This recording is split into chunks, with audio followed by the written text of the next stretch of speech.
Join us! Join us!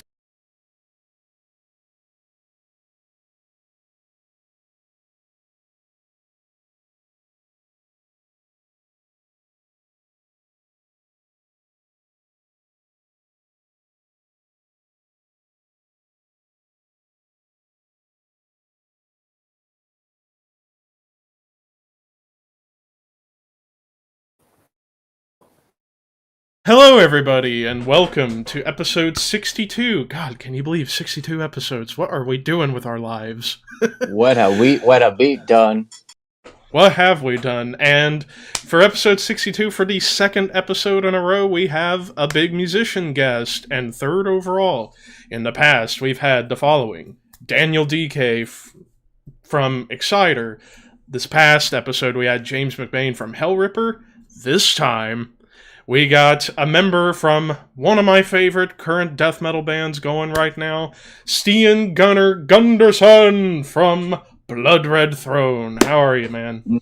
Well, I'm fine. Not too bad. Not too bad. Just the Sunday blues, but other than that, perfect. What time is it over there in Norway, if I ask? Oh, it's like 5 p.m. About bad. 6 hours, not bad. Yeah, because has the time change already changed over there, or it's still? It has. Okay. That's the daylight savings, that extra hour of sleep. Because that was the thing that I was telling Levi. I was like, is the time change already over there? It's supposed to be, because sometimes it's us first, and then Europe second, or vice versa. Yeah. It gets really fishy at times with how it's done, but hey, all that matters, extra hour of sleep. Oh yeah. Yes, I was like checking my phone. When is this? Like this 11 Eastern time? What's that in my time? As I was like, Gunner, trust me. Having in the podcast 2 from Europe, we know what you're feeling. Trust me, because sometimes just scheduling and all that. Yeah, because our 2 other hosts, Artur from Portugal and Hannah from Germany, who couldn't make it this week because they're working. But yeah, that's why we always do the show at the early morning hours in the States, because to accommodate for time difference over there. But we managed to make it work, and it is always wonderful. Here we are. Yep.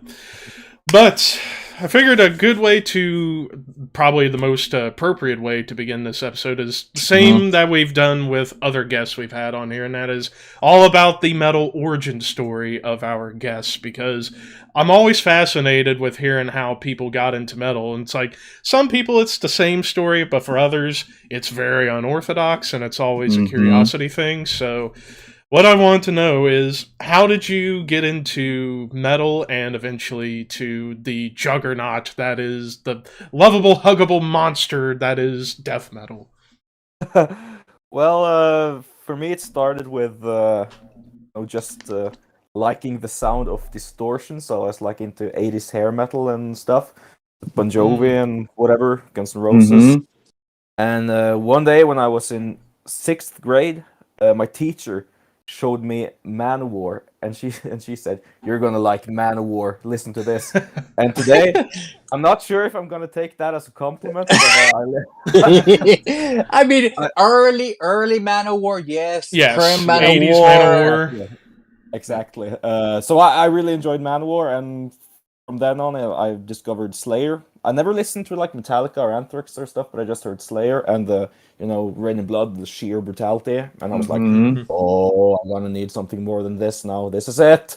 And I've noticed that once people hit Slayer, they're like, is there something more extreme than Slayer? Yeah, it's the crossroad, Either you're going like, okay, this is too much, or you're like, I need more. Yeah, so I found Cannibal Corpse on YouTube when I was 12 or 13, and heard the Hammer Smash the Face bass solo. Of course. Already then I was a bass player. But when I heard that, I was like, okay, that's what I'm gonna do. This is it. And then it just spiraled downwards from there. And it just keeps growing and growing and growing. Yeah, it never stops. devours you. Yeah. Because usually they mentioned Cannibal Corpse. The infamous bass scene in Hammer Smash. Yeah, Yeah. I mean, so many people have been inspired just because of that bass line just by itself. Exactly, and I'm one of them. It's like so Mhm. iconic. Yeah. You have this mayhem with the drums and stuff, and then the bass come in, and it has this really clean tone, if you know what I mean. It's not like Mhm. distortion or everything, Not Mhm. clanky. Not Yeah, like that's- Repulsion dirty. Exactly, it's more like clean, and he was one of the first to do that. So yeah, it just stuck with me, and Mhm. Absolutely. Yeah, and it's like I brought up on the onset, like how some people's origins can be unorthodox. Like from me to you, like how I got into everything. Start off the normal route with family, parents, and my 2 older brothers. One of them, may he rest in peace. Yeah, first the classic rock, and then I found Metallica and not looked back. And then through Mhm. my love of, we were talking a little bit earlier about wrestling, thanks Yeah. to some Mhm. wrestling soundtracks and theme songs, got me further down that rabbit hole, and here I am today, just still Yeah. going crazy and buying and collecting albums, as you Yeah. can see the crazy shelf, That's what I despite the said, fact that it devours you. exactly, and it's the Yeah. best kind of devourment you could have in your life. It is. Yeah, and for me, I've talked about this before. For me, it was when my uncle introduced me to my favorite band of all time, AC/DC, and listening to Hell's Bells for the first time just blew my mind. And that's when I discovered Metallica, Maiden, Priest, and then went more into black metal and then death metal, and just just eventually Swallow Sun, probably my second band of all time, and eventually getting that much of CDs, which I'm still buying constantly. Still I don't have going. I don't have as much as Levi, but my God, Yeah, it's something. you can blame or thank me for that. Yeah. But it's always fun to know how people get into metal because, like, it's like Levi said, it's unorthodox. Sometimes it's the The weirdest. standard. Sometimes it's the standard. yeah. Your parents Yeah. or Yes. But I've- did you guys feel like, I remember when I was young and like heard death metal for the first time, it wasn't like right away, it was like a bit scary, you know. I felt Yes. that was Yes. with me. That was absolutely that I the was case doing- with me. Actually, with me was with black metal. But Okay, black yeah. metal was for me. I thought it was scary. Yeah. I remember listening to Venom, Welcome to Hell, and I was like, "Am I going to hell for Okay. this? What Yeah, are they right, singing about?" The same I way mean- with me and Slayer mean, when I first got into it- Slayer. It took me a while, and then when I got into death metal, because of my love for black metal, I was like, "This fucking rocks." Yeah. Because of the visuals, the horror factor, since I'm a huge horror fan, and I just fell in love with it. Which going back, and I'm like, why was I ever afraid of this? Yeah, but I was like, is this illegal? Am I allowed to do Yes, this? you're like, you're questioning your sanity. Am I going to hell for this? Is Yeah, there some demon coming out of the walls trying to take me to hell? Am I summoning something right now? Like, Yeah. Yeah. But yeah, it's always fun to get to know that kind of stuff. But now that brings us to the natural next question. That's all about how you became a bass player, and like, apart from Alex Webster, who is one of the gods of all bass The gods. players, were there any other bass players that you were attracted to that shaped your style and made you want to play even further?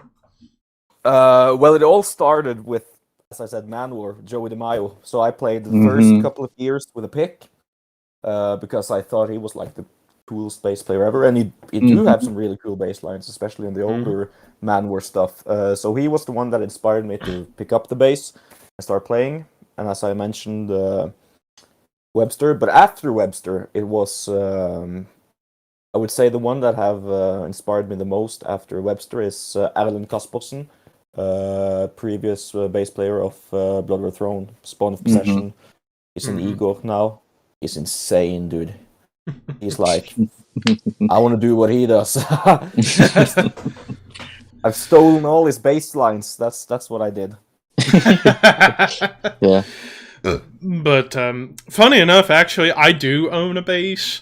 It was a gift to me from my lost grandfather who passed away 3 years ago, because he used to play in like at our local churches and stuff like that. And towards the end of his life, he was giving some stuff to other family members, and he knew how much I love music, and he was like, I want you to take this Yamaha bass I've had for a long time, do whatever you want with it. And I keep it to this day. It's missing a string. I need to figure out how to replace strings on it, and because they're rusted out beyond belief. Every time I play, my fingers smell like corroded metal, and it's a pain in the ass. But I play on it from time to time. I play with a pick because I am not very good with fingers. Yeah, I mean, for you, Gunner, was it difficult to transit from a guitar pick to playing with your fingers?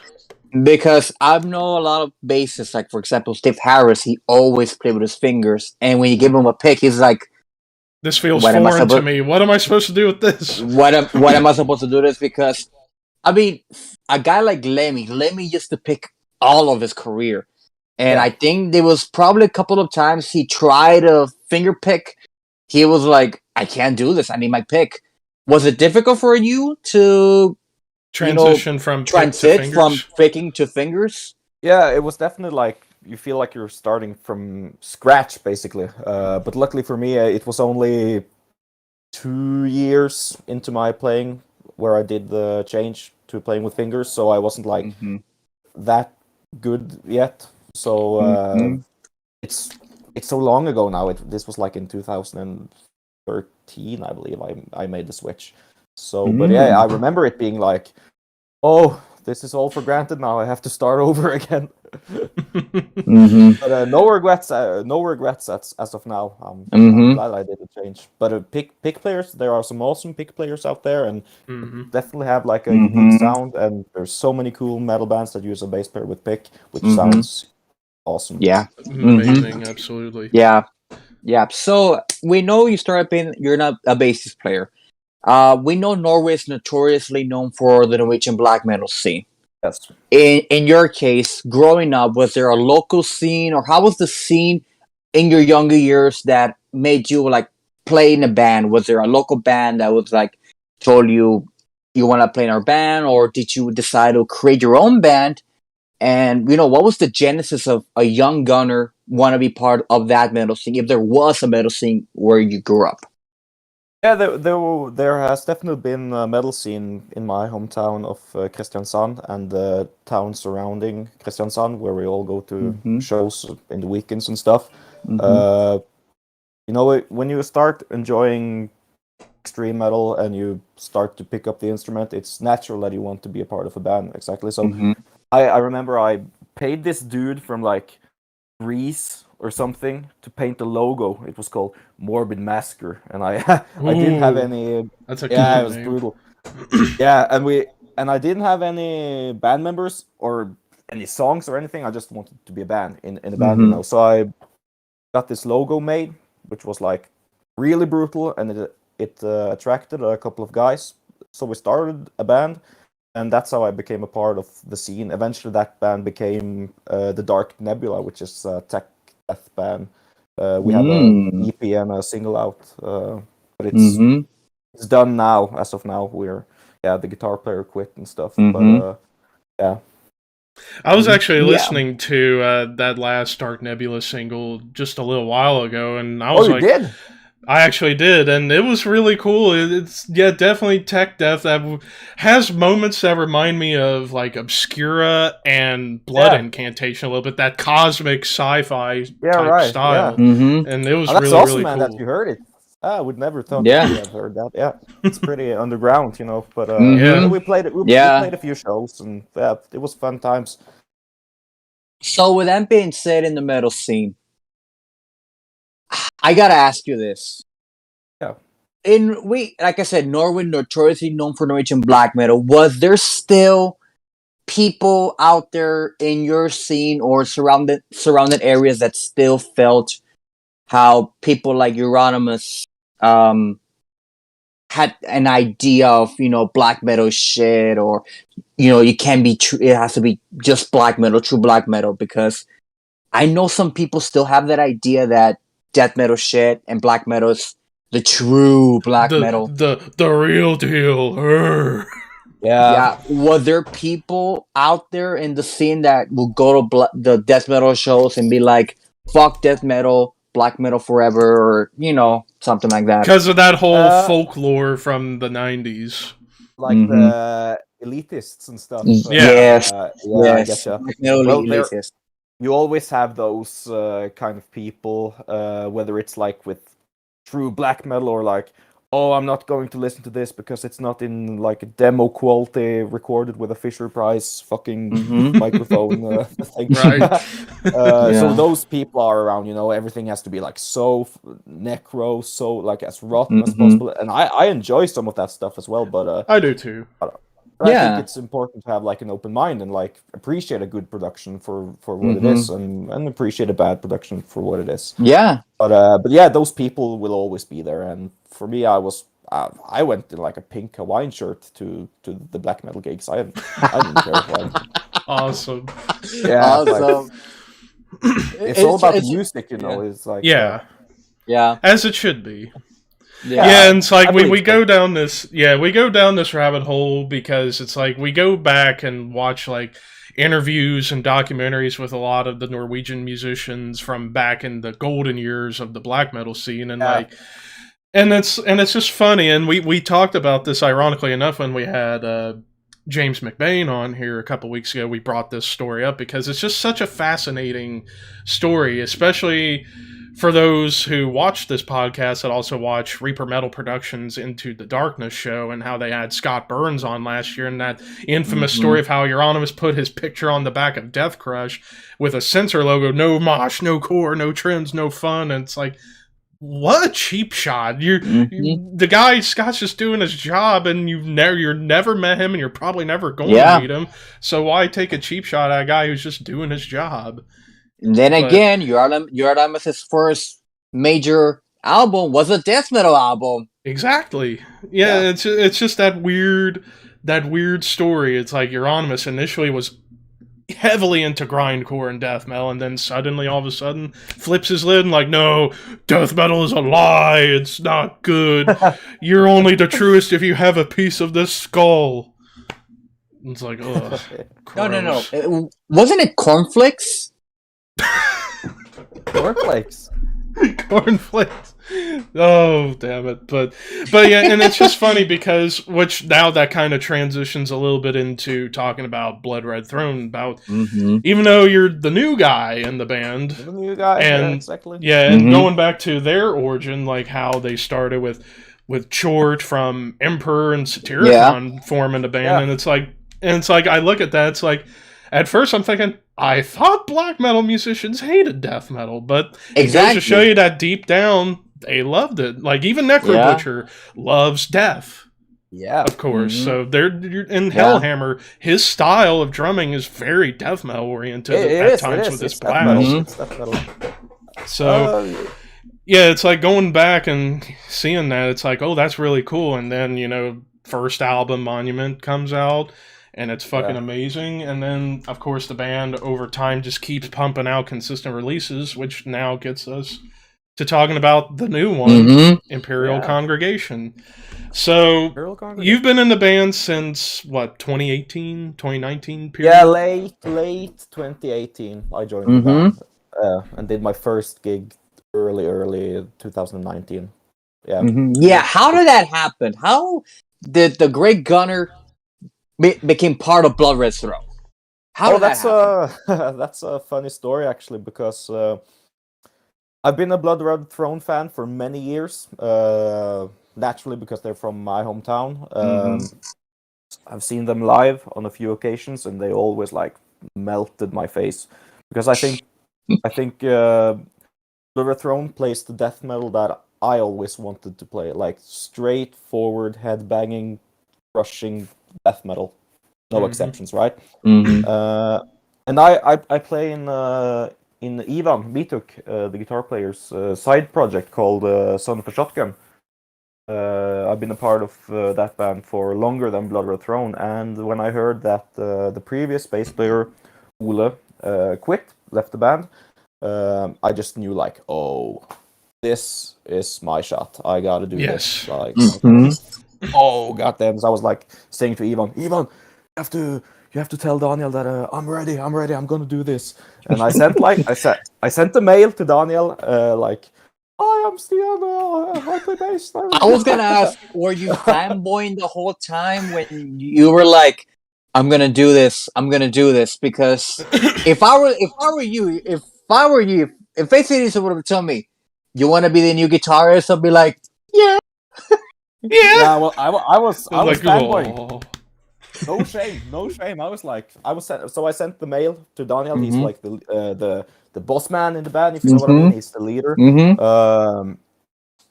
Naturally, because he's like the founding member that's left. Yeah. So, Mhm. so I like sent a picture of myself, sent a video of me playing through "The Light, the Hate" Mm-hmm. from Souls of Damnation, and like was like waiting for him to reply.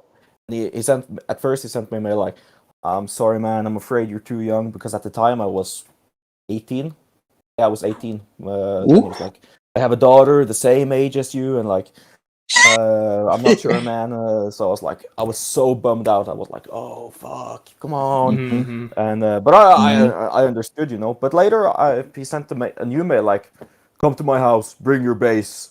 Oh shit! Oh boy. You were Boy. you were being summoned. I was summoned. I was like, okay, maybe after all, I have a chance. And I went up to him, and he showed me a few riffs, and we jammed together on some Blood Red Throne classics. And he didn't say anything. I was like just leaving, and I was like, "Is this it?" Like, well, what now? Then I met him like on a later occasion, and he was like with a couple of friends, and I was like, "Hey, Daniel, what's up?" And he's like, "Hey, everybody, this guy, he's the new bass player in Blood Red Throne." And I was like, "Oh, nice, Oh shit!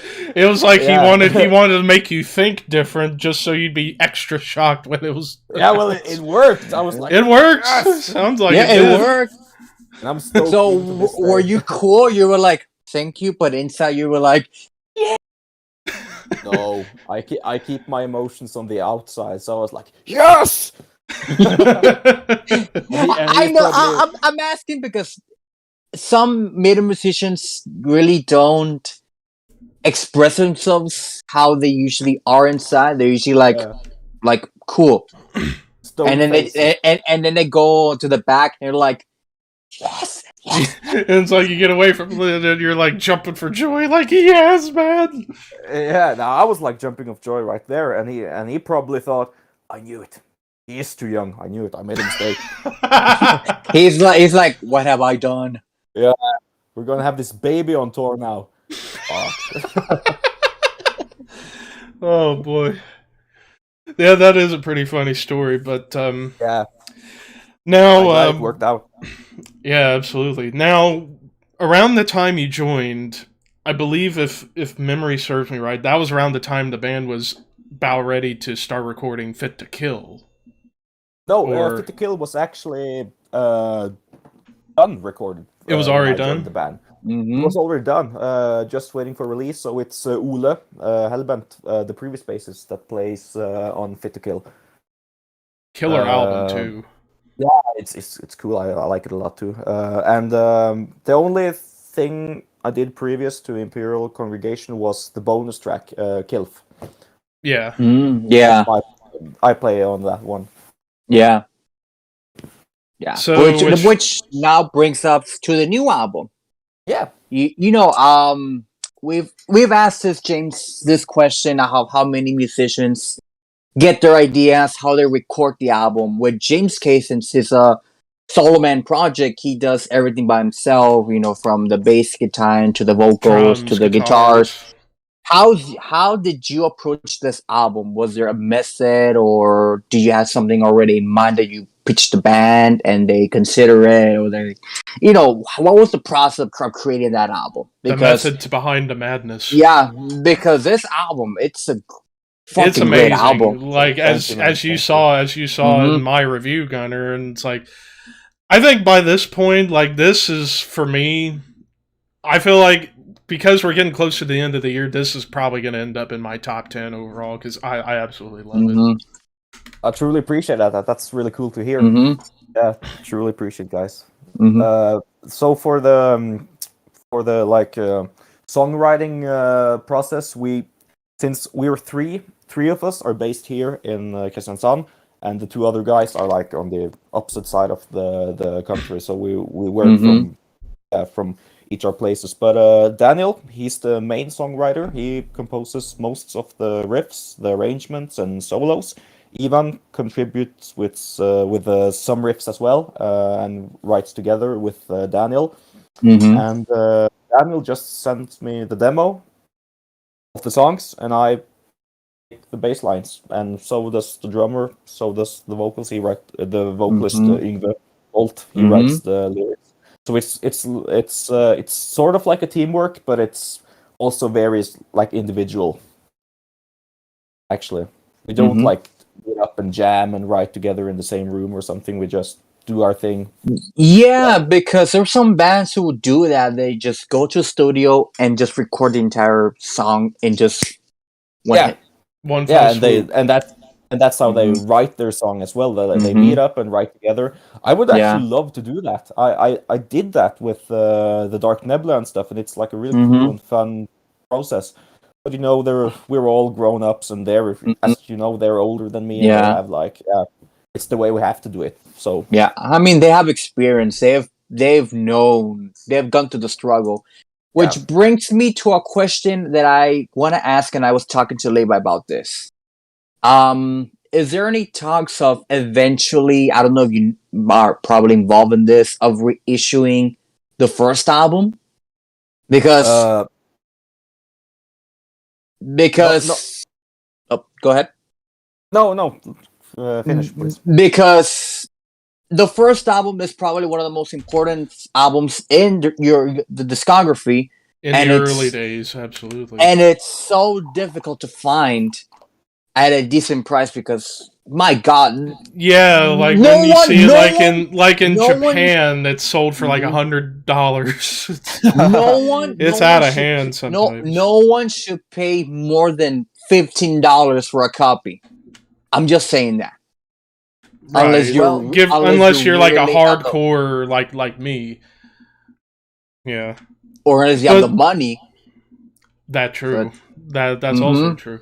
Yeah, because like whenever I got this, I had to get this all the way from the Netherlands oh, you earlier did this like on year, and it Discogs took or something. yeah, Discogs exactly. Right. mm-hmm. But it was like I wanted the debut so bad because it's one of my favorites from that early 2000s era, and I'm just like, I'll do it like the Avengers and Endgame, whatever it takes.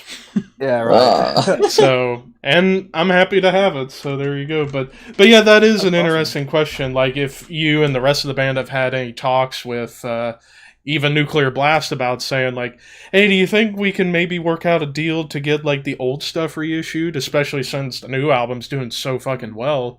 mm-hmm. Keep the momentum rolling and have the old Yeah. stuff return to being sold.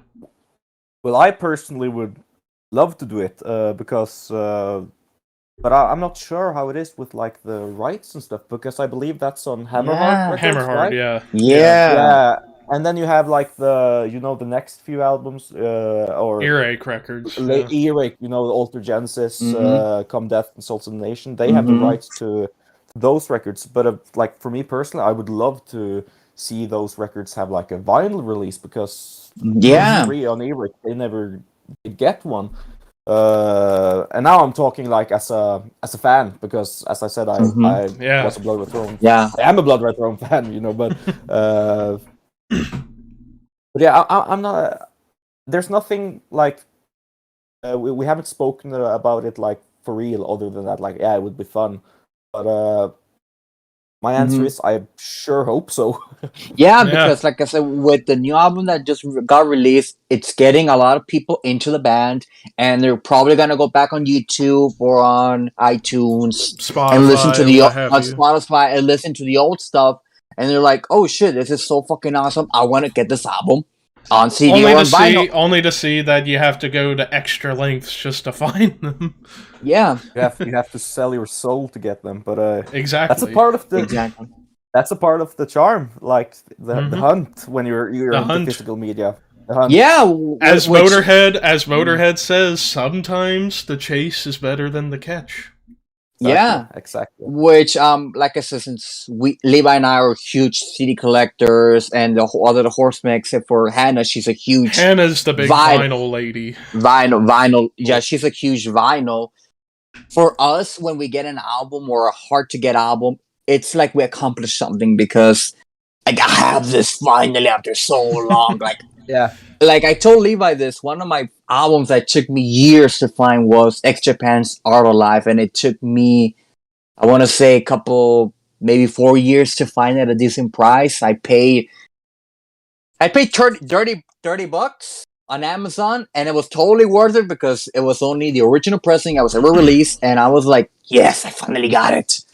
Exactly. Yeah, I have like this obsession with old school death metal and the Yes. first press especially of old school death metal records, and like there's been a couple where I paid like a lot of money for a record, like the original pressing of Consider Dead by Gorguts, Oh, FGF yes. Forgotten by Suffocation. I Mm. got all those, but I had to search for it, and I had to open my wallet and sell my Yes. kidneys.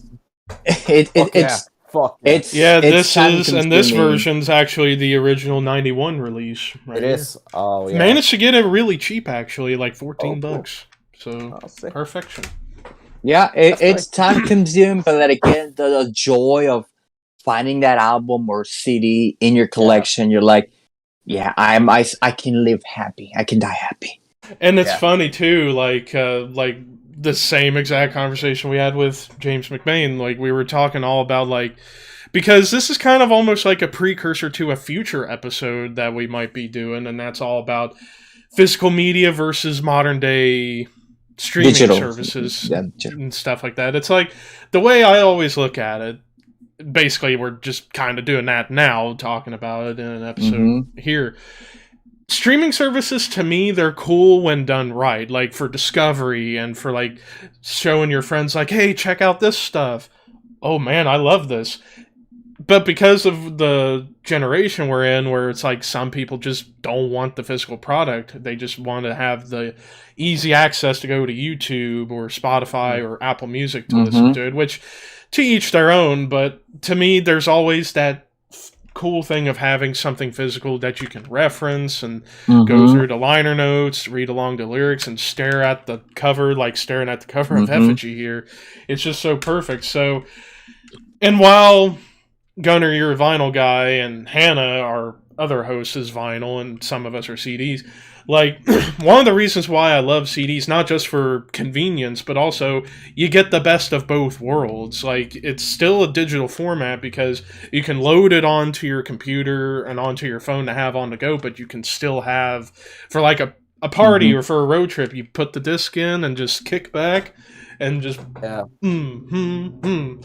So that's one of the big reasons why I always went with CDs. But again, I do absolutely love vinyl. It's just if only I had more room, and if I was richer and had a player, I'd hands down go for vinyl. Hell, maybe I might get a couple of vinyls to like put out for display to be like, these are my pride and joys. Yeah, right. And the cool thing about them is like they're bigger, you know. So like, for Yeah. instance, with Effigy right there, you get like the full-on cover right in your face. It looks like a painting, you know.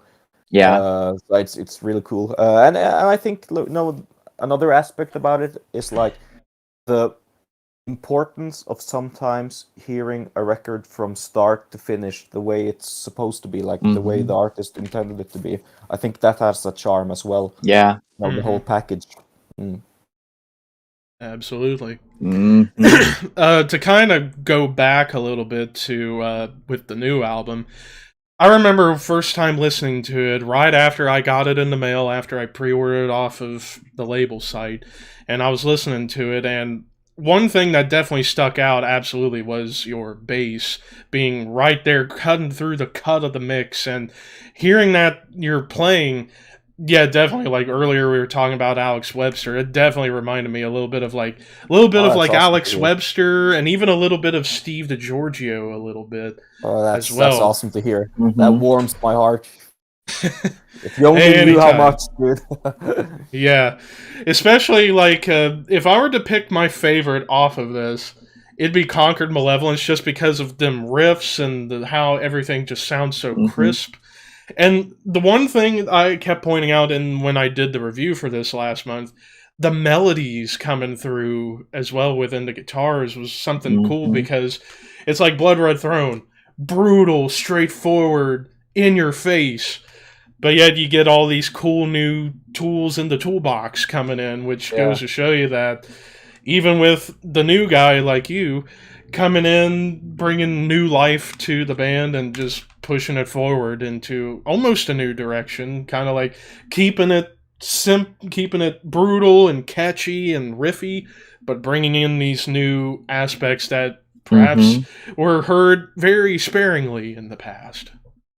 Yeah, it's that, you know, the melodies and stuff, that's all Daniel Lolaisen. He's like a really melodic player, and he has a good ear for song structure and making leads, you know, so they're like really melodic and stuff. And as for the bass playing, you know, it's big shoes to fill in that band. You know, the previous bass player, Ole Hellbent, great player, and the one before that, which still is the one everybody talks about, Alan Kaspersen, he's insane, you know, so it's like definitely something to live up to. So I'm glad to hear that people enjoy it and notice the bass playing. I did my best, you know, trying to cut through and add a little extra where it's suitable. So, but I'm glad to hear you guys are enjoying it. Yeah. That's really cool. Yeah, absolutely. Yeah. So, and then to move into with the Dark Nebula back once again. So, so far, EP and a single. Is there any plans for a potential full length coming out here in the near future? As of now, the Dark Nebula, that project is put on ice. Actually, the guitar player moved to another city, starting a new life. So it's maybe I would love to do it if we get the right guitar player, but it's like there's not a lot of those guitar players around in my area. You know, the sweeping stuff, and it's you know, it's more like of an American thing with tech death and stuff. So but I would love to do it. Like that band will always have a special place in my heart. It was my first band and the first release I did. So maybe I hope so. Yeah, because like I said, Drifting, that was a killer tune. Oh, thanks, man. We're happy about that one. That's because we did the EP and we had a bunch of other songs that were supposed to be on the next record. We were planning to do a full length. We actually have material for it, but when the guitar player moved, we sent him messages, dude, we have to do Drifting. Just do Drifting with us, because that was our favorite song. And and he eventually said yes, and he tracked the guitar, and the other guys tracked their parts, and yeah, we released it. But all the other tracks are still somewhere on some hard drive somewhere. Yeah, just waiting for the right time to work on it, you know. Yeah. Which I mean, hell, like I've even been debating about this in my head as of late, because I'm a drummer, but I'm not particularly that good. I have a hard time with keeping double time trying to play blast beats or thrashing stuff. So I figured if I can't make it in a band to play what I would love to do, and I probably would have to take a lot of lessons to do it, and that's help produce or mix or engineer stuff. And I would certainly love, because one of my heroes, Dan Swano, you know, with how he can do so much.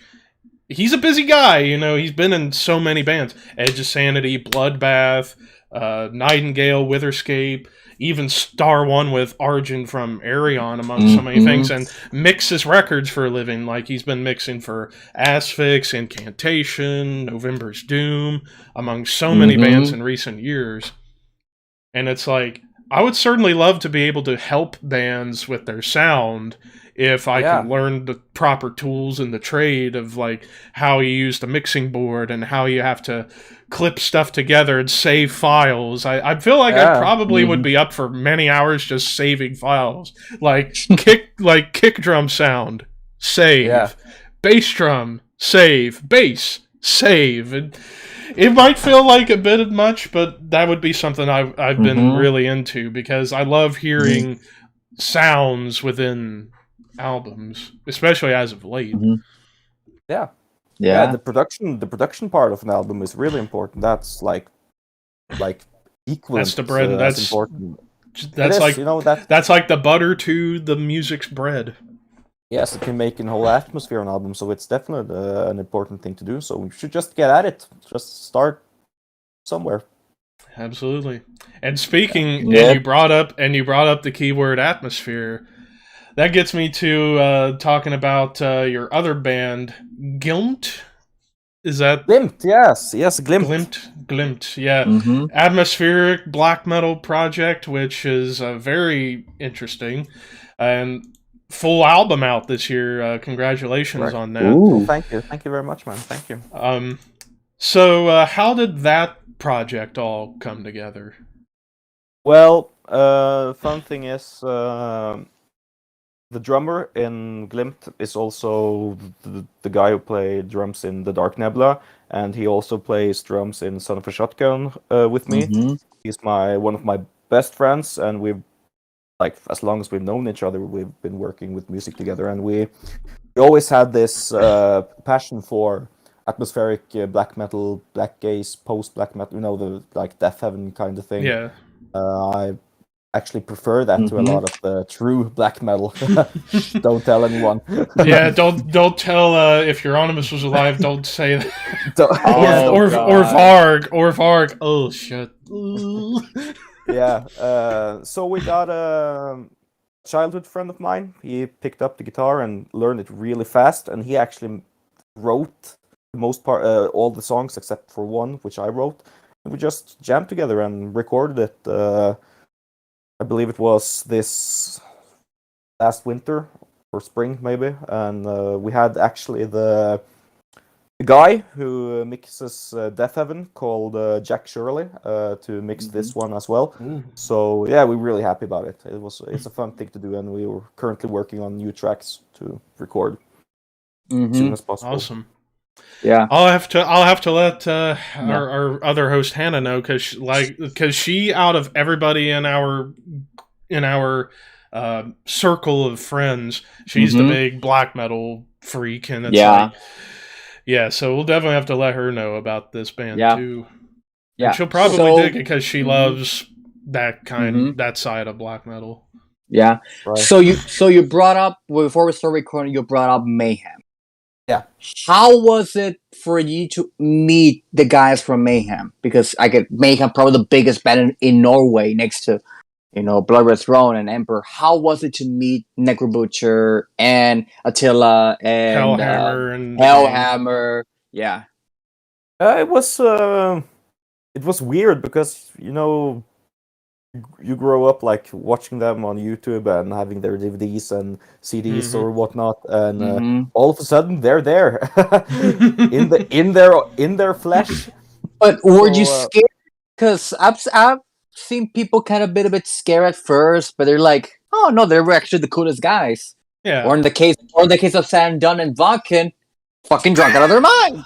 Yeah. I actually just went into their backstage I just walked in and can I be here? And they were like, yeah, sit down, have a beer.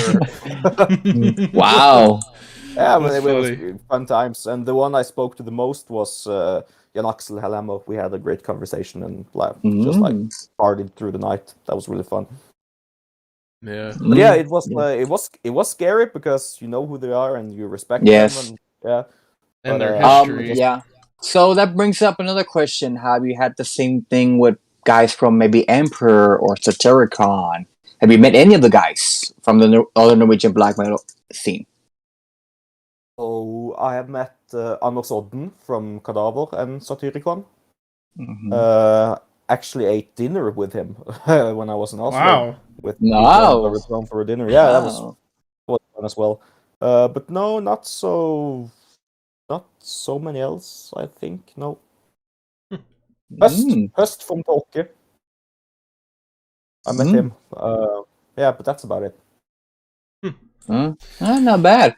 Because I thought since you're Blood Red Throne, I was like maybe he by this time already met Ishan. Because my God, Ishan's like like almost next. Like he's like God. top tier in that whole scene. Yeah. Yeah. Yeah, maybe someday. You know, it's a small country and yeah. metalheads And given somehow find each other.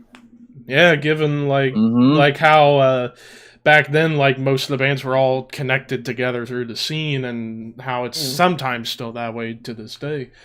But yeah, that's really cool that you got to go backstage and have a beer with Hellhammer. That's pretty cool. I just did it. I just like, oh, this is my chance. I'm gonna do it. Like, this is my chance. Like, I'm gonna go ballsy. I'll just go back there. Yeah, I'm gonna be that annoying kids like that. Just like walk straight into the backstage room and like nonchalantly. Yeah. Yes. Yeah. So now we did this again with James a couple weeks ago, and we've been doing this game for a long time. It's time. Here we go. It's time. So we do this game where we go to Metallum, the Metal Archives. We pick a band, and we always go into the similar artists, and we always try and make each other guess the top 5 for each one. And it's like we come across them, it's like some of the bands that are in that range, people think, really? But then others, you're like, oh, that does make sense. So, something we did for James McBain with Hellripper, figured it'd be appropriate to ask you of Blood Red Throne. I'm currently on the Metal Archives page in the similar artists. We're going to ask you if you can think of the top 5 bands that you think would be compared most to Blood Red Throne. Oh. Yeah, kind of test your knowledge since you're a big fan of them. You gotta at least testing the knowledge of your love of death metal. Well, how does it work? Is it like 5 bands? Like, it's just 5 bands. Similar to Blood Red Throne. My first guess at the top of my head would be Cannibal Corpse because Number everybody one. compares to Cannibal Number Corpse. one. Number one. Number one. Eon, probably. I heard Aeon, yes. Yeah. Number 4. Yep. B-side, maybe? Number 5. Number 5. Oh, so I'm onto something here. Yes, you're missing number 2 and number 3. You're missing 2 bands, and they're both Swedish. Yes. Both Swedish. Okay. So far, you're doing better and faster than James did. Swedish. Like Entombed or something? No. I wouldn't agree to that either, so... Yeah. But, I think death metal from Sweden, which is not Entombed and Dismember. I'm not sure, dude. Like, I mean, you want? No. No, that wouldn't be appropriate. I think. You want to give us a hint on one? Yeah. Hint on one. It's well, we gotta think of a way to not give it away. Yeah, that's tough because. So the first one. See if I can find a way to. How can I say this without actually spoiling it? Yeah, that's the difficult thing. I mean, maybe with the location, maybe that might help. Or when they started. Oh, okay, maybe from when they started. One formed in 89, one formed in 98. Okay. That might help a little bit. Maybe not. I don't know. Grave? No, no, unfortunately not. And even at that, I don't know if I would agree with either. I'm not sure, man. Like, there's tons of... There's tons of them. Yeah. Like, you have Unleashed, you have Dismember, you have As I said, Entombed. Dark Yep. Tranquility. It's just so many. Yeah. Yeah, there's so Mhm. many. I'm not sure, man. Yeah.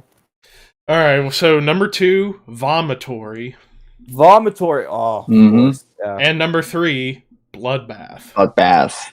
Bloodbath. Yeah. Yeah, I should have guessed it that. would have been hard to give a hint out for Bloodbath because it would have been way too obvious because that's almost cheating because of the members that Yeah. have been in that band Yeah. over the years. Yeah, Yeah. I could have been like, it's a super group. Oh, Bloodbath, sweet it. Yeah. Yeah, there Yeah. you go. Yeah. Yeah. But I But- actually kind of agree with that list. Like, Yeah, there definitely are similarities Yeah. between those Yeah. bands in Blood Red Throne. absolutely. Like, yeah, top 5, yeah. Cannibal Corpse, Vomitory, Bloodbath, Aeon, Deicide. And then the rest of the top 20 that's shown on the page, you got Mhm. Severe Torture. Mm. You got Aborted. Sick. Then your namesake shirt there, Cannabis Corpse. Yeah. Mhm.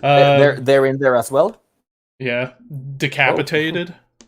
Yeah, I heard that one as well many times. But that has to be like newer Decapitated because Like the first Yes, few albums. early. Yeah. Yeah. because the few first they're technical as shit. They're Spears Winds of Madness and Winds Creation. Yeah, those are absolutely. sick. And Yeah. then Vader. Later.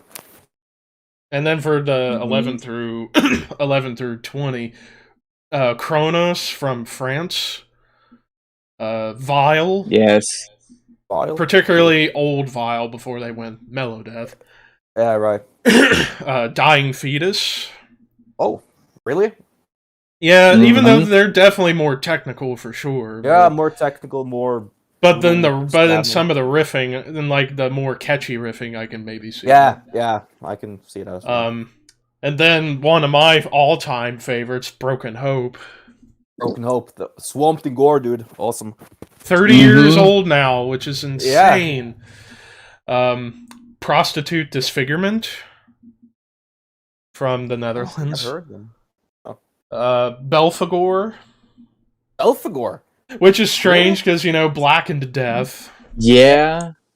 Torture Killer from Finland. Origin. Or no way. Yeah. And then Mhm. Deeds of Flesh. Needs a flat. Okay, And then finally Hate Eternal. I can see Hate Eternal. I could see a bit of Straightforward. Hate Eternal. Yeah. too, Yeah. The straightforward. Origin and. But Deeds of Origin and Flesh, Deeds of Flesh, yeah, that's out there. That's That's out the there. for sure. algorithms that's screwing up here. I know, right? But it's like I said, sometimes Killer Metallum, bands. they're all amazing bands, but yeah, it's like I said, Yeah. sometimes Metallum they'll get them right, and sometimes they'll throw in the curveballs. Yeah, because Yeah. one of the ones that, because what was the band that kind of blew us up? That were like, what? What was the band? Yeah, because there have been a few like when we looked up for Nile, Behemoth number 2. Yeah, that was one of the ones that I'm like, Behemoth? It's like Of all total bands? oddball, like a total oddball Yeah. for sure. Well, there is But- some like on, if I remember correctly, on Demigod there's some like Egyptian scales or like Phrygian scales. And I going think on. even Carl Sanders appeared on there too. I think Yeah, Mhm. that So- might be, Yeah. that would be Yeah. my best guesstimation. But so yeah, Yeah. and it's appropriate that when I look on here in Cannibal Corpse at the top because I even brought that up in my review. It's so much Yeah, everybody does. like Yeah. and like for you personally, given being the new guy, is that like probably like one of the big compliments for you? That's like because Cannibal Corpse being like one of the top tier of all time, and for a band Yeah. like Blood Red Throne to come out and have that kind of comparison to him. I take that as a 100% compliment for sure because Mhm.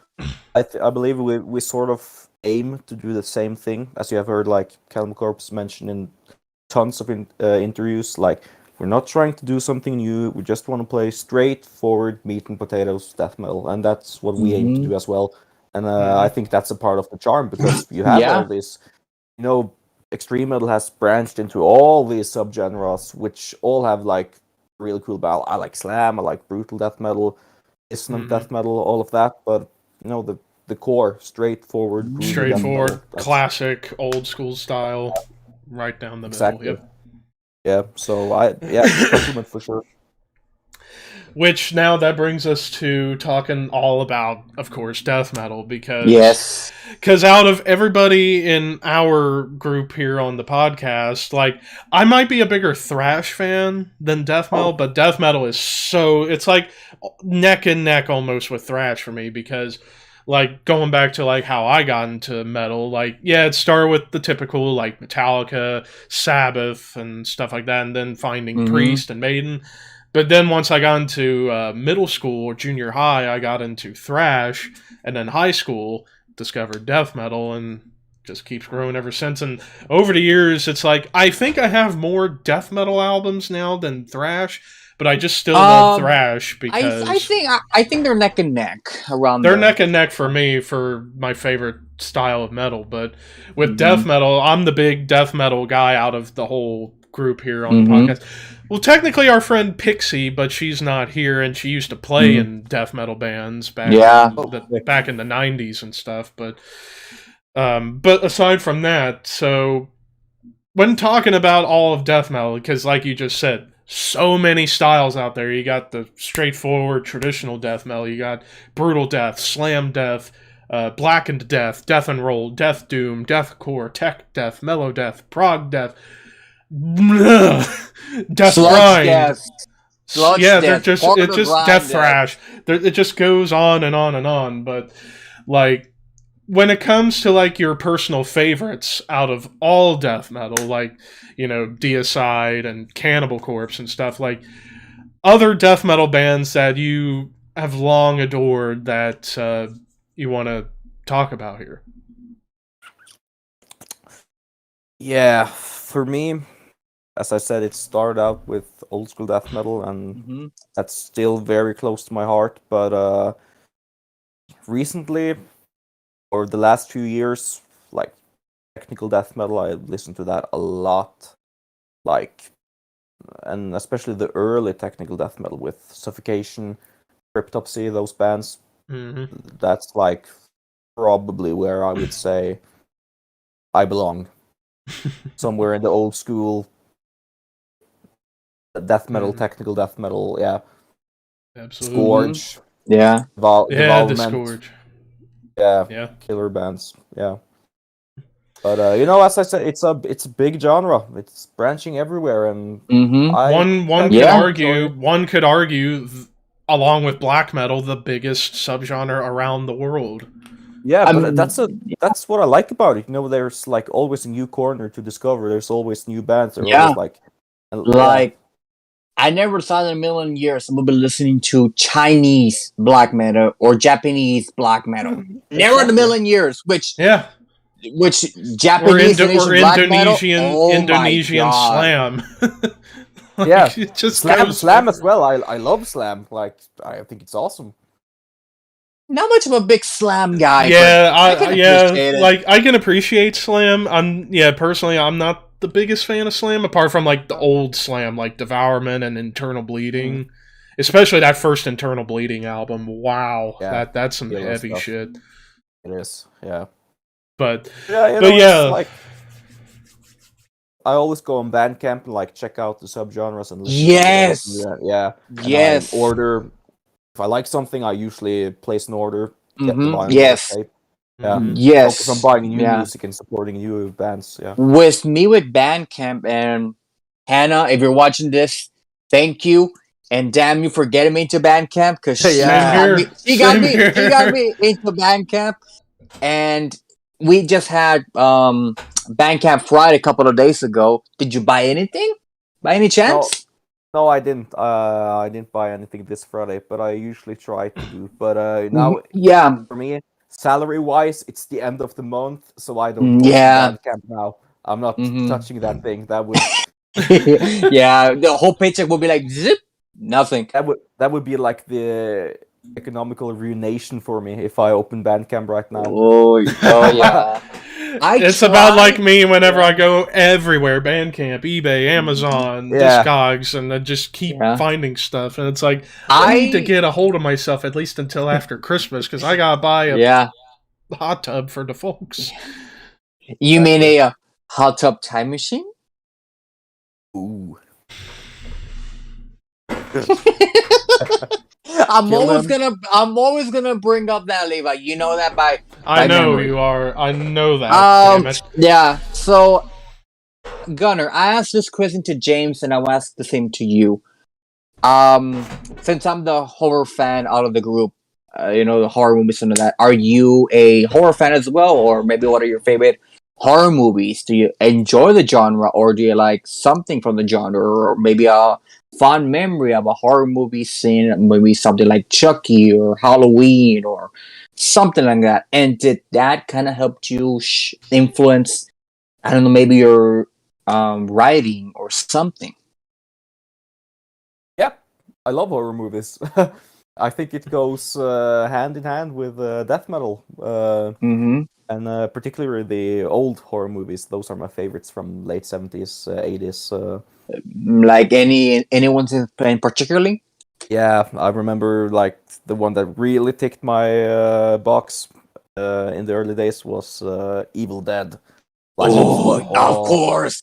That's yeah. probably like, in terms of horror movies, that's like part of the top 5 horror movies that helped influence a lot of metal musicians. Yeah, and I can I'm- tell why. And like the over the top gore, and you can like at the end when all the corpses are decaying, and you can see it's like stop motion with like yeah. I mean, this is was what 70, 75, 74 at the time. CGI was barely a new thing. well, I think it was like 81 or something. If I'm not mistaken, it's like early 80s. Yeah. Let me check. Yeah, check it up. I And think by the it's way, 81. Ricky, Hannah just commented in the chat saying, "You're welcome, Ricky, for Bandcamp."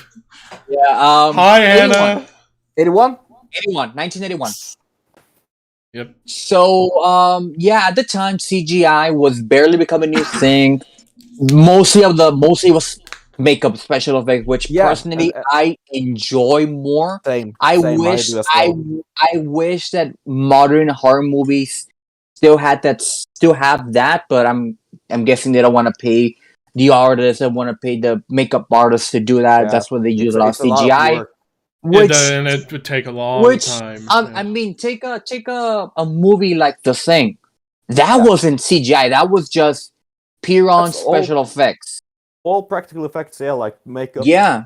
Yeah, and but it's so much work. Like take for instance, not a horror movie though, but the first Indiana Jones film. The scene, Raiders of the Lost Ark, where the face Yes. is melting. Right, yeah, Mhm. and they had to like make a Mhm. cast of this guy's face Yeah. with like wax and stuff, and they had to like make all the layers for in which order it was gonna melt. So first you had to like make the skull, and then you have to like make the inside, all the blood and the eyeballs and stuff, and then you had to like make the skin, and then they had to like have a torch in front of it and film it, but it was going like so slow, like it took forever, like 10 minutes for it to fully melt, and they only had one shot because that's all the like the money and work they could They could put into it at And, the time. so they at the end they just sped it up, like to make it Yeah. grip. I mean- but I think Mhm. and that's like that goes for all the old school horror movies with these Yeah, I special mean, effects. even though like The Fly, the 80s version, Yeah. I mean, those special effects, my god, I mean, Yeah, those are nasty, like when he rips out his fingernails and stuff. yes. I wish that Hollywood kind of goes back to that, but unfortunately, They're not they don't want to gonna. pay. Yeah. Which brings me up to something that I've been hearing around, and maybe agree or disagree. The Crow.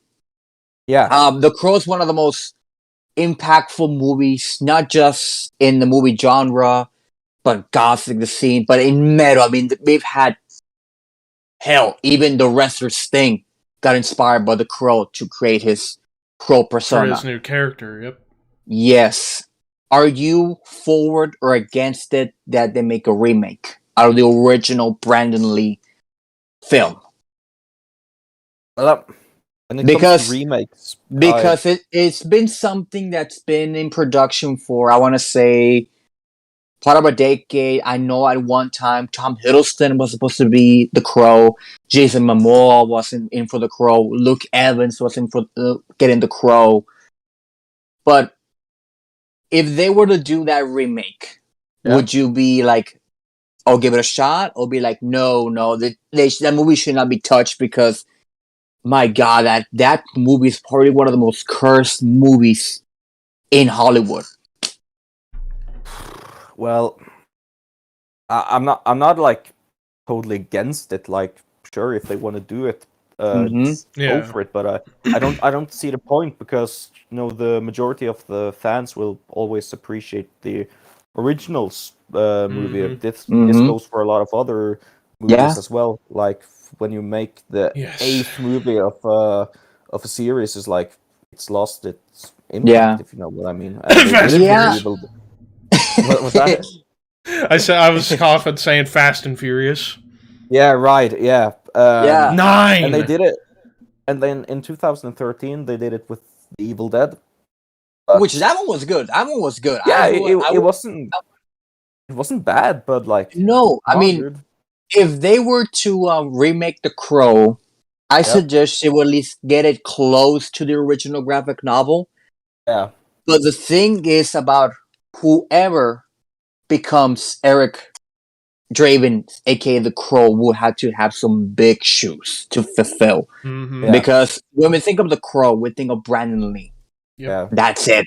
So whomever, if this movie does come to light, if this movie does get a reboot, whoever takes on the role will have to have the responsibility and honor and privilege to take on this role and fills a big shoes. Yeah, I agree. Like, if they're going to do it, at least do it right. That's what I'm trying to say. Like, I mean, it's kind of it's like same thing with bands. Sometimes you try to find the best replacement. Sometimes it works out best. Sometimes it doesn't. And we will definitely be going heavily into that when we do the next episode, when we do the Black Sabbath ranking. Oh, yeah, you talked about that. Yeah, we'll eventually do that. I think it's the next episode we're gonna do that on the Black Sabbath ranking, which that's prepare to get blood down, dirty and bloody on that one. Oh. That's gonna be a bitch to do. Yeah, and my ranking keeps changing like all the time because like I said, I've just been on such a Black Sabbath kick in preparation for that. Yeah, get it. Yeah, I've never tried it myself. I listen to the Black Sabbath albums that I enjoy and try not to think about it other than that it's good. Like it's really good. But I've never sat down and tried to rank it. That's like, oh man, that's because that's so daunting. All 20 albums. Yeah. Mm-hmm. That's a tough discography. Yeah, because and we chose Sabbath because if we would have gone with Maiden, that's worse. If it was Maiden, then you could argue it would be just as difficult because, 3 different vocalists over the years: Piano, Dickinson, and Blaze Bailey. Exactly. But Sabbath I figured would be the appropriate first one since they are the founding fathers of all things metal. The heavy metal band. Yes. The band. Yeah. The band. Yeah. And of course, we talked about all the music that we like. Gunner, is there a band or albums you dislike or try to give them a shot at first, but you were like, nope, they're not for me? Because we asked James this question, and I think he said what did he say? He tries not to think about it that much. Yeah. Which is that the same thing with you? Is that the same thing with you when you listen to an album that you're so hyped about, you listen to it and it's kind of a bit of a letdown? Has that happened to you before?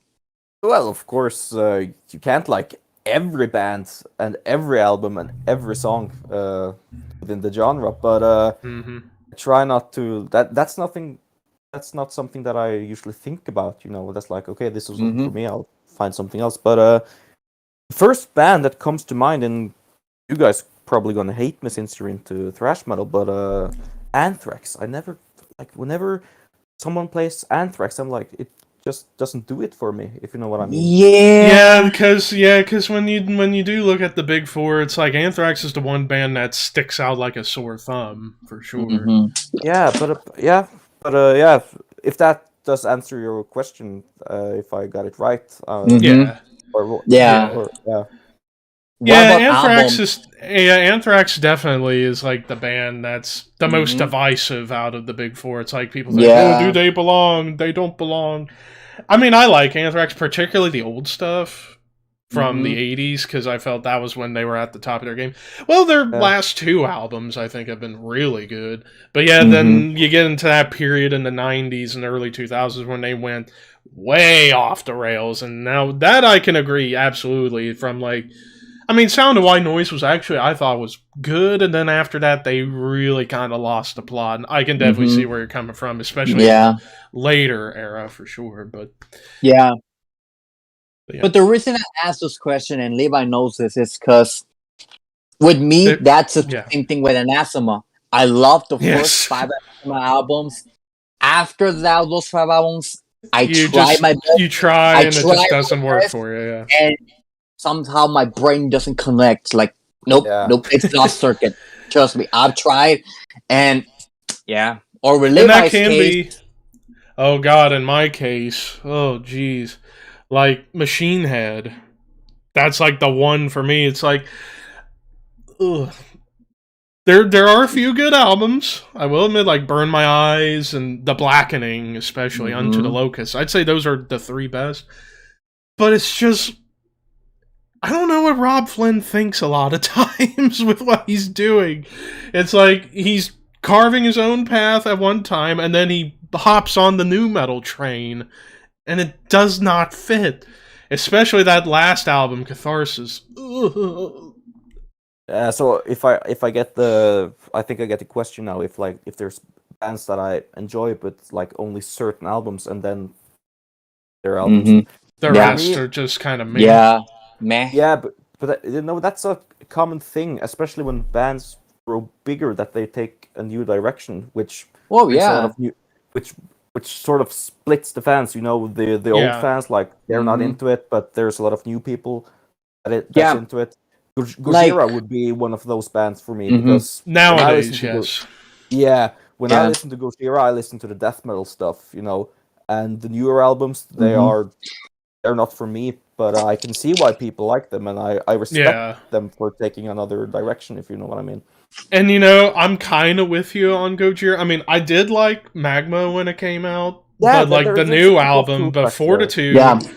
But with Yeah, Fortitude, it's Yeah. like that album. I've still yet to listen to that all the way through, and I don't know why. It Mhm. just goes over my head. I don't know why. yeah, Because Yeah, and because I'm with Mhm. you when it comes to Gojira. Like yeah, first album through La Font Sauvage, that's like the yes, golden era right there exactly, Yeah. exactly. for That's sure. like and killer death metal. with me, and this is one of the most recent things for me was with Over. I love new Over. I mean, Flowers of Ah, Evil, Assassination of Julius Caesar. I love those albums that when I go back and listen to the original stuff, yeah, they're kind of black metal, but they're not really black metal. They're more of Folky. folky, which I can appreciate Over transcending to what they are right now, more of a synthwave pop band, which I Avant-garde love. rock. Avant-garde, which they do very well. Yeah. Or let's not go that far with Agalok. At the Yes. beginning, Agalok was so different, but once they hit the mantle, it's where they just went up the hills. When just kept building off. Yeah, because like you look back with Agalok, first album, folky, blackened doom. Then you get to the mantle and they get more atmospheric and proggy, and they just kept Mhm. going down that road up until they dissolved. Yeah, so many bands, and like I think no band exemplifies this more than Metallica. yeah, Mhm, yeah. Because and it's a never ending cycle with them, because you know you got the people that will only love the 80s, hate the Black Album, and then absolutely despise Load and Reload and not really give anything they're doing now a shot. And then you got those who are like me that appreciate what they do, even if it sucks, it's like, well, I'll give them brownie points because at least they tried something. And, Yeah. and like Saint Anger, like we've talked about many times on here. Saint Anger, it's like at the time, it's like, if I had glasses, Yeah. is this the right band? Because this sounds, oh, okay, what the hell is this, you know? But when I look back on that album in particular, it's aged well just for the mere fact that there have been far worse albums out there to have come since. If anything, Saint Anger's at the tip of the shit iceberg, like the best worst album to some degree. But to go back to like Black Album, like a lot of the hardcore thrash fans looked at that as like the ultimate betrayal. Like, what have they done? And here I am thinking, what? All they did was just go from thrash to just classic heavy metal. Yeah, that's it. They just went to classic metal, which I will agree. Maybe in terms of overratedness or being overplayed, I can understand. It has been played to death since it's been out for 30 years. But there is a reason, because it's so good. Yeah. Or a band like Bathory. There's a lot of people who like the first 3 Bathory albums, and not give the folky classic metal stuff a shot. Yeah, and there's people like Hannah who love the Viking era stuff, like and not be as much into the black metal stuff. Yeah. And then there's a small section of people. 2 albums with when they went groove and thrash in the mid-90s, Which questionable, but not the worst. Not the worst, but then we get back to Blood on Eyes, which, oh god. Yes. So good. And then of course we get Destroyer of Worlds and the Norland albums. Top tier albums. And it's a shame Corthon passed before we could get the 3rd and 4th parts, what was intended to be, but he left behind a big legacy, because and to go back to the Norwegian scene, I could be the first one to say, without bands like Bathory and Venom and Celtic Frost and Hellhammer, would you have had the Norwegian black metal scene? Probably not. Not.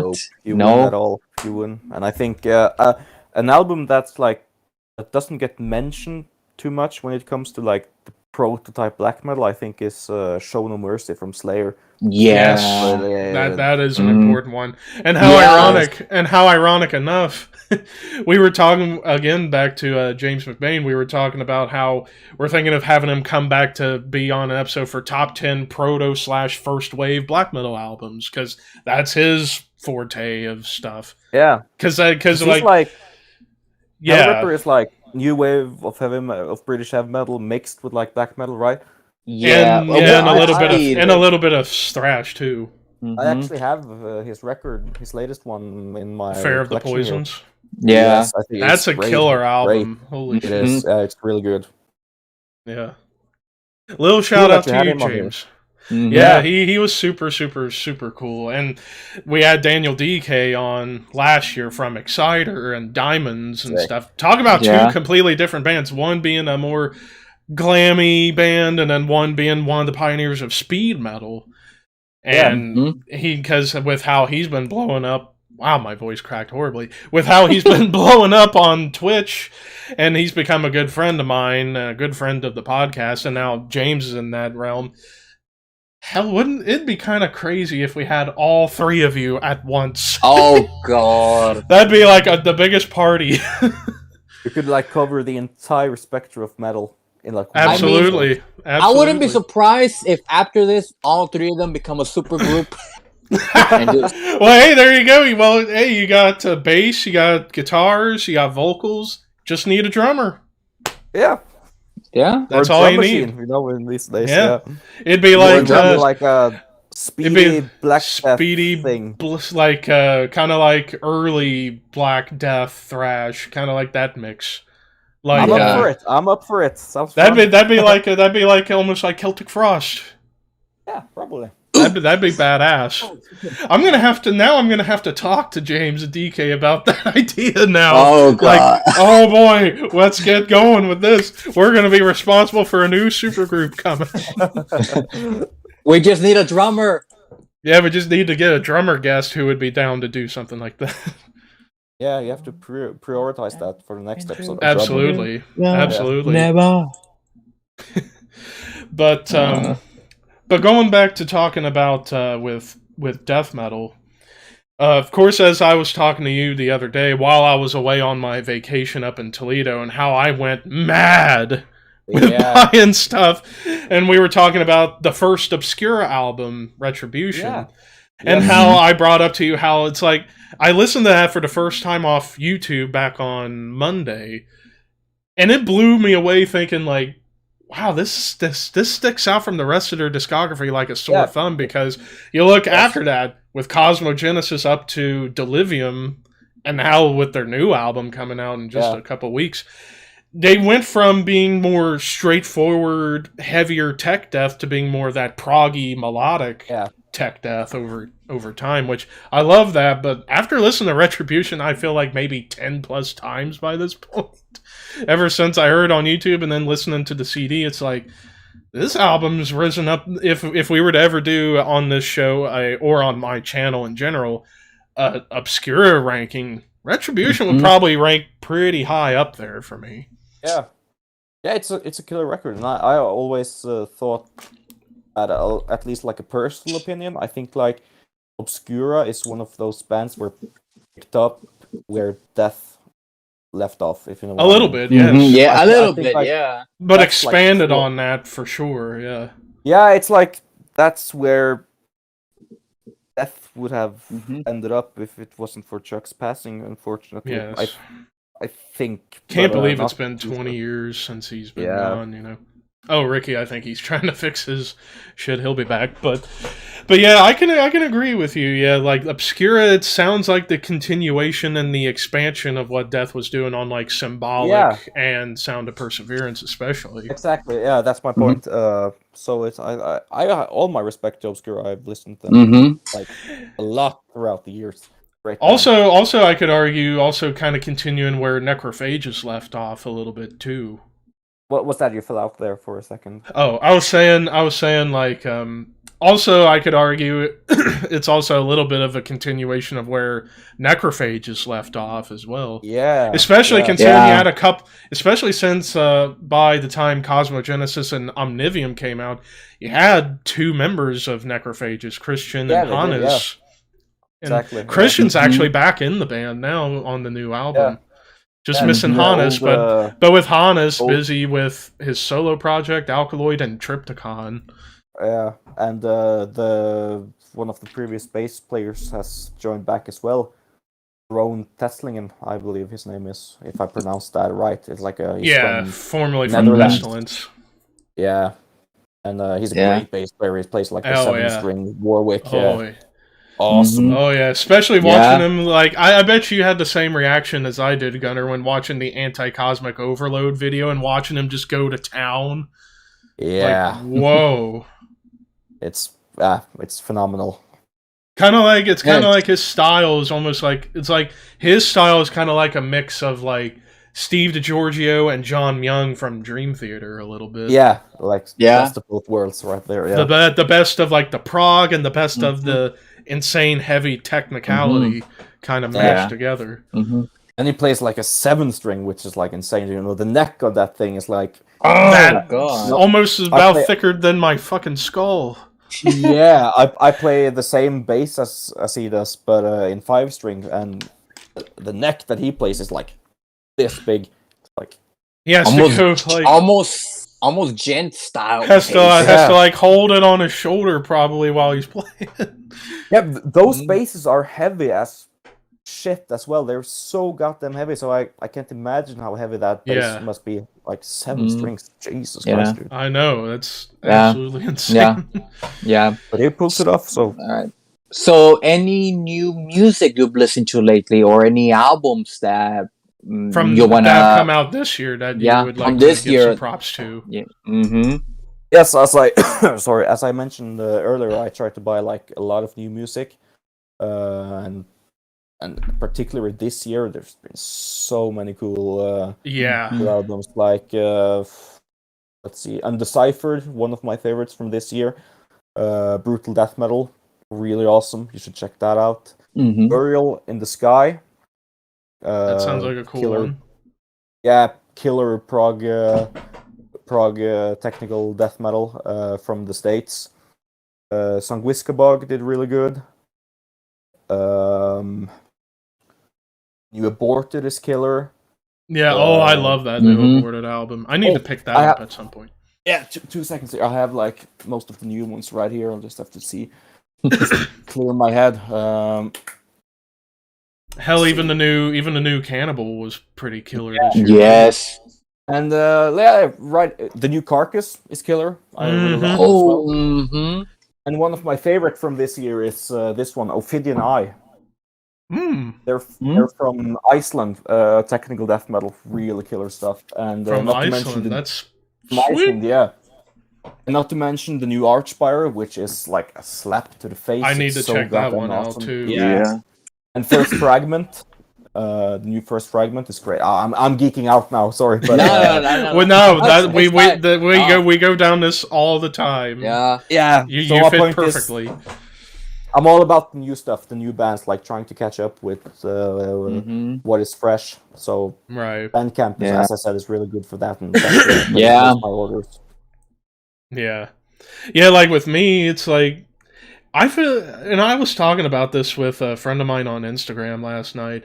I feel like I was born too late. Like I was born in '94, Yeah. and yet I Mm-hmm. feel like I'm more old school than most people in the world today. It feels like I should have been born in Mhm. like late '70s, early '80s, probably. But Yeah. it's like for me, I try and go back and forth. You know, like catch up on some old stuff that I missed out on, but also check out, see what else is new. And it is hard at times to get that balance right, because there will Yeah. be times where I'll forget about a new release because I'm just so in tune with an old album. Like most recent example of a old album I've been listening to so much, ironically enough, Black Sabbath, Dehumanizer.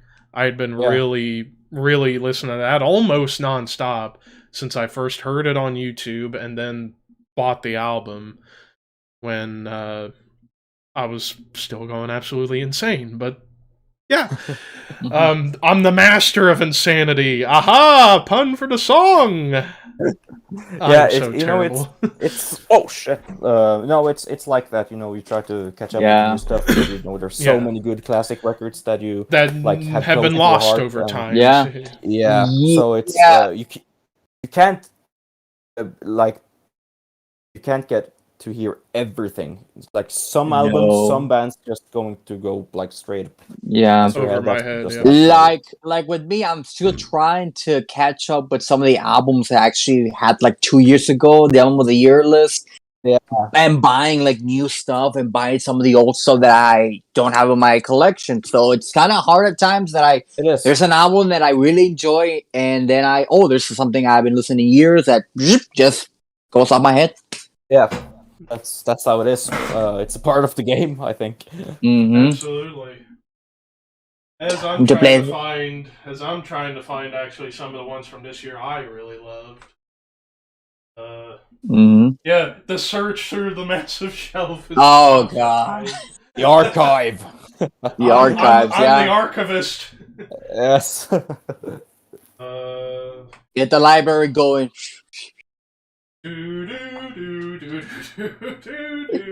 Which is amazing. When I've talked about this before, that all of our collections combined would probably make a good chunk of not even close to the history of metal.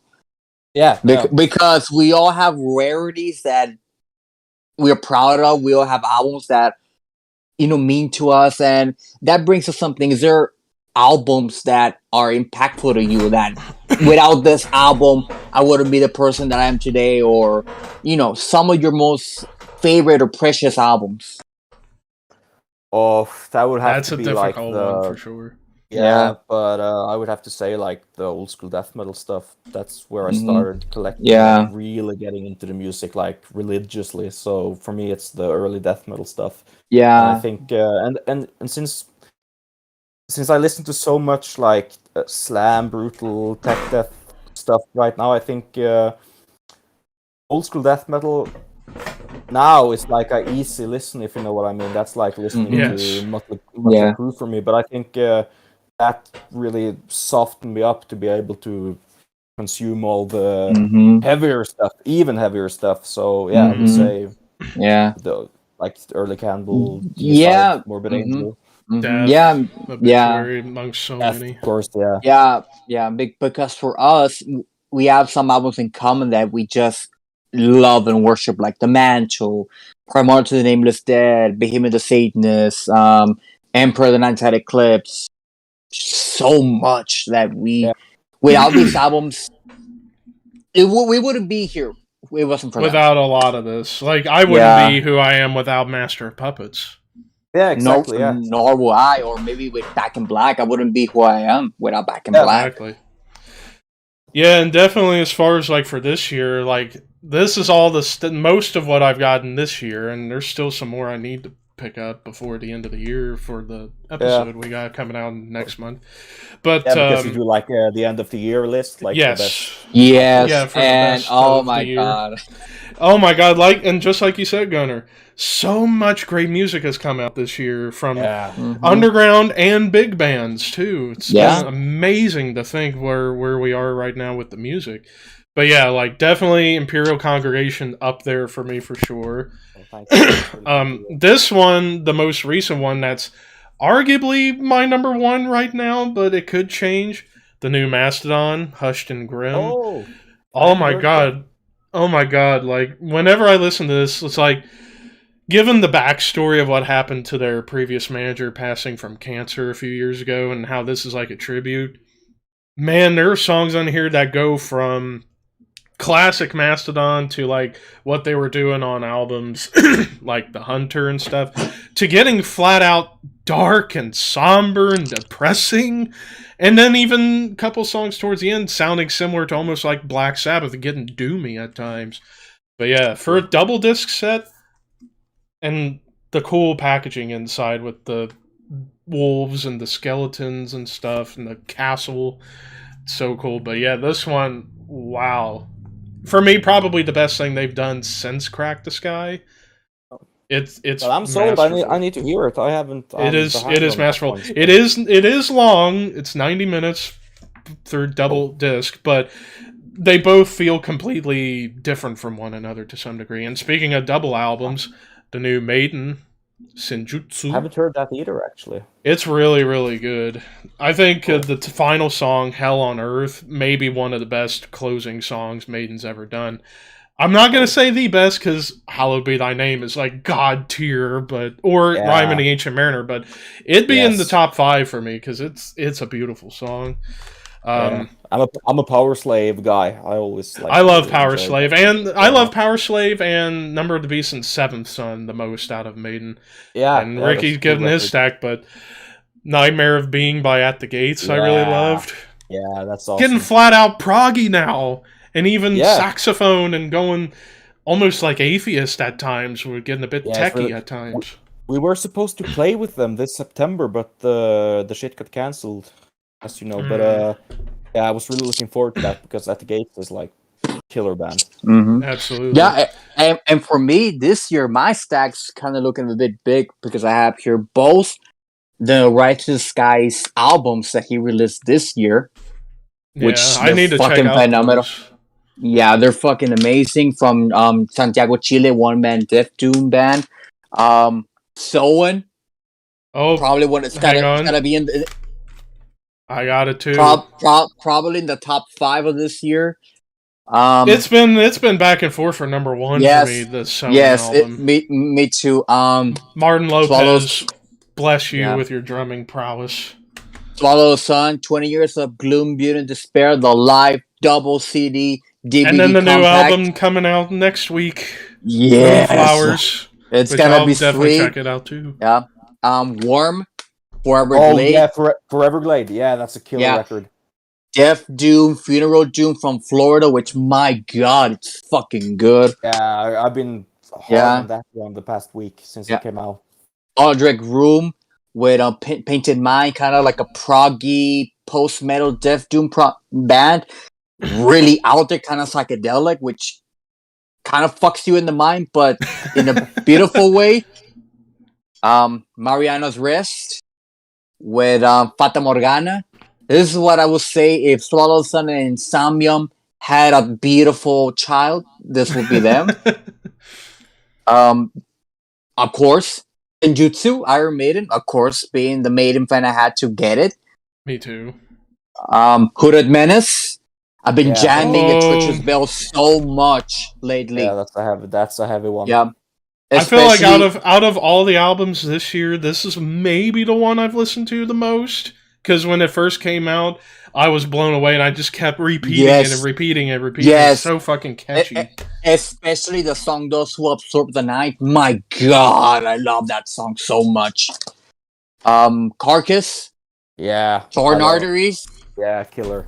Which is a great crazy to album. think this was supposed to have been out the day before my birthday last year. Yeah. But hey, better late than never, and it was yeah. amazing. Right here. There you go. There you go. There you go. We're all representing. Amenra, De Dorm. Amen Ra, yeah. Yeah. Sick. One of really something unique from their first big release in Relapse. And last but not least, Asphyx. Sick. Necrosaurus. Necrosaurus, my God. My, And I still have so my much. favorite of all, Death Doom, right here. I still need to get the new Power Whoop. I still need to get the new what else am I missing? Cannibal Corpse. I still need to get the new Me too. Supercross album. There's so much I need still There's to get still, for yeah. this year. Yeah. Yeah, like I still need to get Aborted. I still need to Mastodon. I need to get the new Mastodon. I need to get Blood Red Throne, the new one, eventually. Yeah. There's just so much that I wish I had the money to buy them in one go. I know that's the thing. It's overwhelming for sure. It is It's like- overwhelming. Yeah. I've come to peace with myself and just like accept that. It's like Yeah. you can't get everything, you can't listen to everything. You have like take it at your own tempo sometimes. Yeah. Absolutely. But have And you then my guys, final have you heard- two. Oh, what is it? what's that? Oh, have you heard Fossilization? I have not.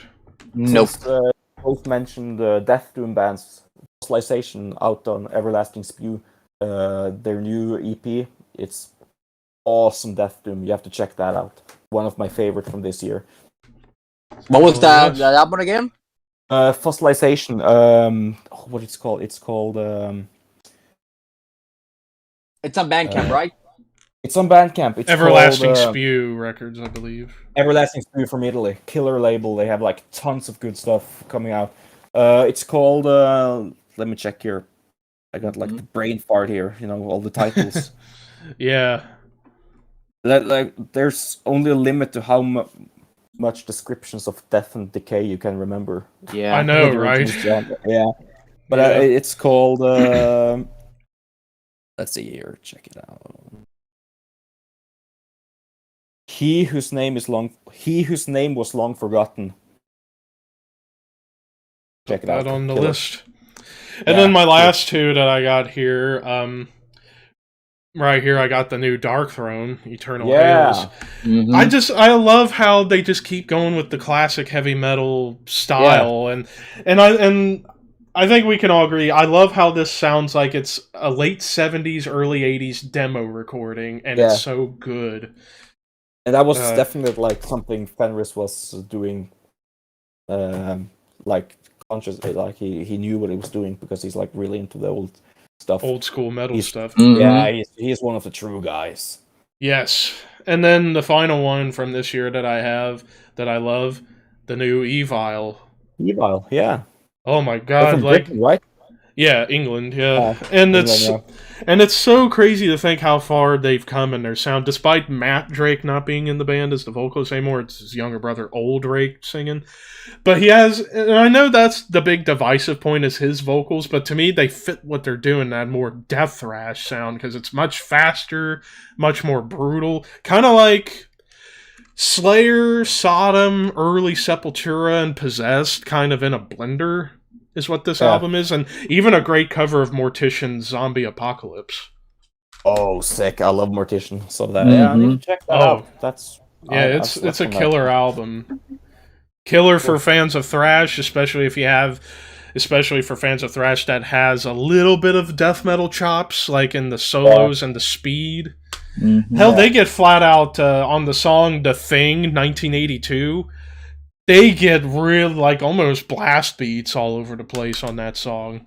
Not like super fast, but more almost like black metal blast beats a little bit, Yeah, because like they're just trying to keep it thrashy. Yeah, pretty much. Yeah. But I think that's a really cool way to kind of wrap things up for today, because this was a hell of an episode. Yeah. Once That again. was a lot of fun. Absolutely, and we look forward to hopefully having you back in the future, especially if we put together that super group with you, James, DK, and maybe a drummer. That'd be sweet. But before we go, anything you would like to plug as far as your socials and stuff like that? Oh, check out my Instagram and SGBase and my YouTube channel. I do a lot of covers, so if anyone would like to check that out, there you go. Cool. There you go. And I look forward to chatting with you some more over on IG, man. Yeah. So a reminder to those. Oh, and make sure everybody to get the new album, please. Get the new album. Please. You will not be disappointed. Please. If you want bands to keep going, buy it. Suggest it to a friend. Share it. Just whatever it takes to get it out there. Get the word out there, right? Get the word out there. That's what it's all about. But real quick before we go, a quick reminder to those who are watching that next 2 episodes, we only pretty much have like 2 episodes left for this year. Next, it's big, the Black Sabbath album ranking, where, my dear Lord, it's gonna be tough. It's gonna be tough. And then after that, the album of the year / Secret Santa Christmas presents. Yeah, Gunner, that's actually a cool thing we started doing last year, where we get each other presents, don't open them, we don't know what they are. We do the album of the year episode, and right before, we take a look at what we got and get our minds blown. And already I bought Ricky his birthday present, because his birthday's coming up, and, well, I'll give you one hint. One hint, Ricky. It's an album from this year that you don't have. So you can cross one off your list. You'll find out very soon. But anyway, so that's going to be fun. And then after that, little break. And then once January comes around, Ricky, remind us again, what is it afterwards? I think it's punk albums.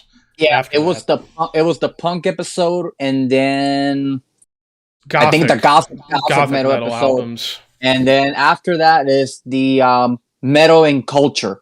Metal and pop culture debate. Metal and pop culture episode, yeah. We got a lot in store for y'all, and we'll see y'all in the future with that. But until then, everybody keep your horns high and your dreams wet. And I had to. I know. But anyways, yeah, keep your horns high and your dreams wet, and we will see you in the next one. And thank you very much, Gunner, for being on board. Thank you guys for having me. It's been a blast. Just guys being dudes talking death metal. That's killer. Yep, absolutely. Yeah.